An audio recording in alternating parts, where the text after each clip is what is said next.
All right, hopefully everything is working properly. Yeah, so I decided to keep on doing this series in which I'm basically talking about the requirement for consent, and this is an SEDM uh, pamphlet reading. If you guys want to go to the sedm.org website, you can become a member. You can get a bunch of stuff for free on there, or you can pay for it. Um, yeah, so in our last video, we talked about how requirement for consent is foundation of our system of law. So without consent, we don't have freedom, right? And essentially, the Declaration of Independence says that that the government has derived their just powers from the consent of the governed. And so then we watched, as a last video, Judge Andrew Napolitano talking about how the Declaration of Independence is a law enacted by Congress, and it's one that is actually, he says, is the most violated law, the um, the Declaration of Independence. And so the U.S. Supreme Court, moving on, recognized the above requirement of the Declaration of Independence by holding that there are only two ways that any government civil enactment can acquire the force of law against anybody. So there are things, law is something, anything to have the force of law, it has to acquire two things. And both of them require your consent. And from Osborne versus Bank of U.S., 22 U.S. 738, this is in 1824, all the powers of the government, including all of its civil enforcement powers against the public, must be carried into operation by individual agency. That means your choice, your free will, your autonomy, either through the medium of public officers or contracts made with private individuals. Consequently, whenever the government seeks to civilly enforce against you, it has the burden of proving one of the following two requirements to demonstrate that authority to civilly govern, both of which require consent in some form. The first one is this, guys, that you consented to either lawfully occupy a public office in the government. Ask yourself, are you a public officer? Did you take an oath? Or secondly, that you have contracted with them, where the social compact that implements the civil law is the contract. The burden of proof is the same burden of proof that you have to meet when you sue them. Consent to be sued in writing in the form of a statute expressly waiving sovereign immunity. This burden of proof is the same burden of proof that you have to meet when you sue them. Sovereign immunity goes both ways because all are equal under our system of law. Do you guys believe that? Do you guys believe that all are equal under our system of law? Do you feel unequal or inferior? Well, understanding the requirement of consent is supposed to help that. In a government of delegated powers, they got their powers from the consent of the governed. You can't delegate sovereign immunity to a government without also having the same power against them. So then they have down here, why domicile and becoming a taxpayer require your consent. Being a taxpayer, that requires your consent. You don't have to do it, and not everyone is obligated to do so, and many people aren't, but there are certain people who are and do fit the obligation of being a taxpayer, especially if you work within the 10 square miles of Washington, D.C. and or are a federal citizen living in Washington, D.C. So if you have a trade or business in Washington, D.C., then that is money that can be taxed. And so they see it as a privilege when you come to the states, quote unquote, when you come to the jurisdiction of the state, United States, they say it's a privilege for you to do business and trade, and so we will tax the money that you make. The question is not what power the federal government ought to have, but what powers, in fact, have been given by the people. The federal union is a government of delegated powers. It has only such as are expressly conferred upon it, and such as are reasonably to be implied from those granted. In this respect, we differ radically from nations where all legislative power without registration or limitation is invested in a parliament or other legislative body subject to no restriction except the discretion of its members, Congress. That is U.S. versus William and Butler, 1936, 279 U.S. 1. Derivata, potesta, non-potest, esse major primitiva. The power which is derived cannot be greater than that from which it is derived. Bouvier's Maxims of Law, 1856. A violation of the above principle turns government into an unconstitutional civil religion with supernatural powers that are greater than their only natural, quote unquote, source, which is a human being like you who delegated them powers to begin with. That civil religion is described in Socialism, the New American Civil Religion, that is Form 05016 at scdm.org. If you go to the forms page, you can find that. In a system of government where the Bill of Rights recognizes the sovereignty of human beings, the only way your rights can be adversely affected is if you consent to lose them or contract them away in exchange for some benefit. Below is how Black's Law Dictionary defines consent. A concurrence of wills, voluntarily yielding the will to the proposition of another, acquiescence or compliance therewith, agreement, approval, permission, the act or result of coming into harmony or accord. Consent is an act of reason, accompanied with deliberation, the mind weighing as in a balance the good or evil on each side. It means voluntarily agreement by a person in the possession and exercise of sufficient mental capacity to make an intelligent choice to do something proposed by another. It supposes a physical power to act, a moral power of acting, and a serious, determined, and free use of these powers. Consent is implied in every agreement. It is an act unclouded by fraud, distress, or sometimes even mistake. Do you guys see this? Now, when they were telling you guys to get the old 1-2 in the arm, you had to ask yourself, was it your choice, or was it under duress, fraud, or even by mistake? Was it an informed consent, or was it not? You know, you got to be the judge of that for yourself. The willingness, in fact, that an act or invasion of an interest shall take place. Restatement, second torts. As used in the law of rape, consent means consent of the will, and submission under the influence or of fear or terror cannot amount to real consent. So if you've ever been scared into doing something, fear or terror or duress, you can't consent.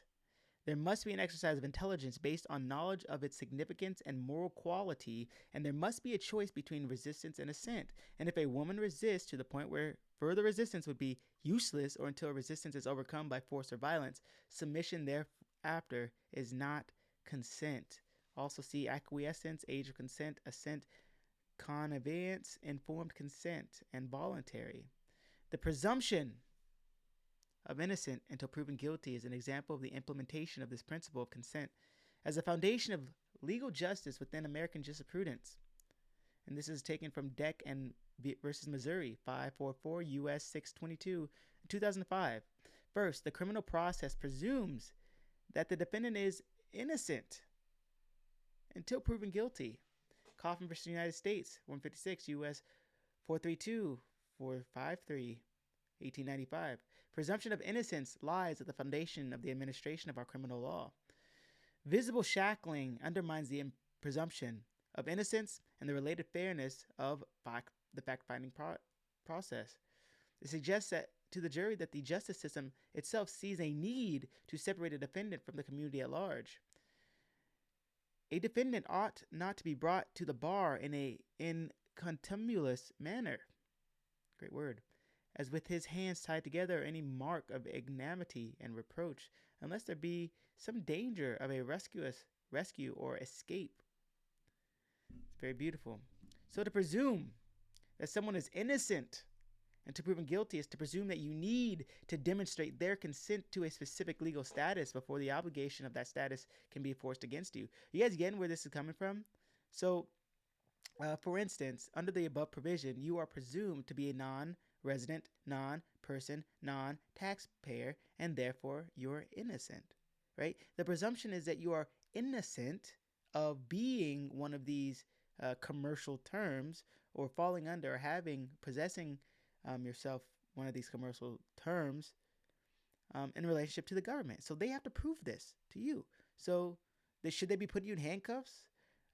Should they be forcing you to, summoning you in such a way, and you're the defendant. And in my opinion, um, I don't. I personally don't think so. And according to this, again, they have to demonstrate that you consented to specific legal status. And if they can't demonstrate that, then you should be free to go, right? They can't force you to do something you don't want to do. But of course, this happens all the time, and that's why we're learning what we're learning. So, unless and until the government proves you consented to waive your sovereign immunity. So most people don't waive their sovereign immunity knowingly and willingly. If we didn't have to, we wouldn't. And to join the social compact and thereby acquire the obligations of the civil status of a statutory citizen. The end result is that you have to be left alone by the government until they prove that you contracted with them and subsequently violated that social compact, as the U.S. Supreme Court calls it. The compact is the civil statutory law, as we exhaustively prove in why domicile and becoming a taxpayer require your consent. That's another great form. Going into 1.2, consent is the only public civil statute, and private contracts can acquire the force of law. They can, 100%. Consent, in fact, is what creates all law, whether public or private. Knowing this stuff is supposed to empower us, guys. It's supposed to make us feel like, we have the empowerment that yes, I can consent to someone, and I can also retract my consent. Consensus factic legem. Consent makes the law. A contract is a law between the parties which can acquire force only by consent.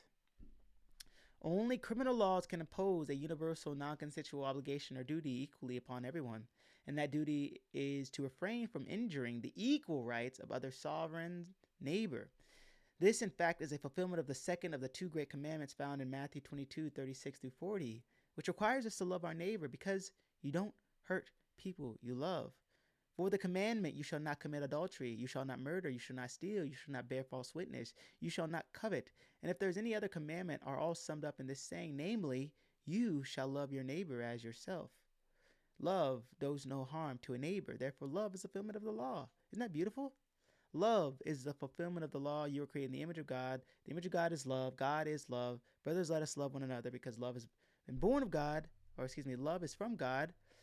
And everyone who knows God knows love, right? Anyone who does not love does not know God.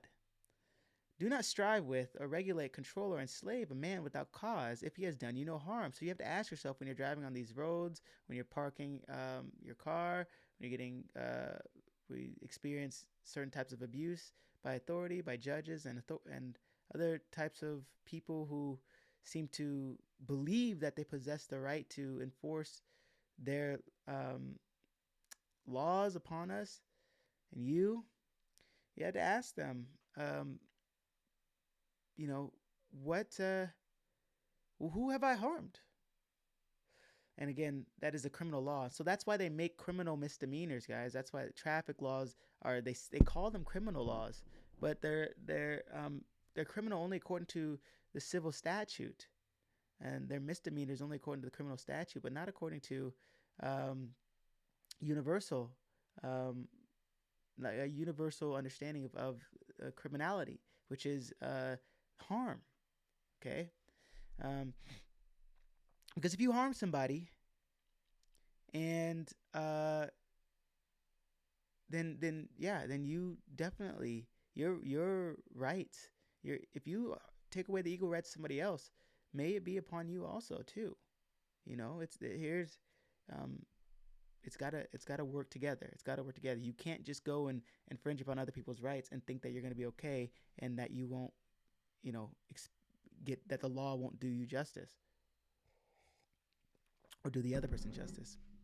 So the above concepts are explained more extensively in What is Law? This is Form 05048, Section 2, where the only legitimate purpose of enforceable law was described as providing remedies after the harm occurs. But we live in a Tom Cruise movie where before the issue occurs, before harm occurs, they try to stop harm and thereby make us slaves and debt slaves to um, to pay the public debt. You and your body is offered up as um, collateral to pay public debt. So, but not to prevent it before it occurs, and that is what law is. It's not supposed to prevent something before it occurs. It's supposed to provide remedy after harm occurs. And any other laws other than the criminal law are civil in nature and require individual consent in some form to be enforced or to be acquired or to acquire the force of law. That constructive consent occurs through one of the three following means. Number one, choosing a domicile within the territory of a government that is operating outside of natural law and natural right, and thereby becoming subject to injurious civil laws which undermine rather than protect your rights. Two, engaging in a privileged or regulated franchise. Performing the activities implies constructive consent to the regulation of the activity. The trade or business scam. That is 05001, and that probably has to do with taxes too. Number three, signing a government form or application to contractually procure some privileged benefit which manifests consent to be subject to the laws that implement the program and cause you to surrender some of your rights in return for a perceived benefit. The government benefits scam 05.040. And I think that we're going to be done for right now, guys. We'll go into 1.3 in our next video, but much love to you. We'll see you on that next one. Hope you guys are getting something out of this.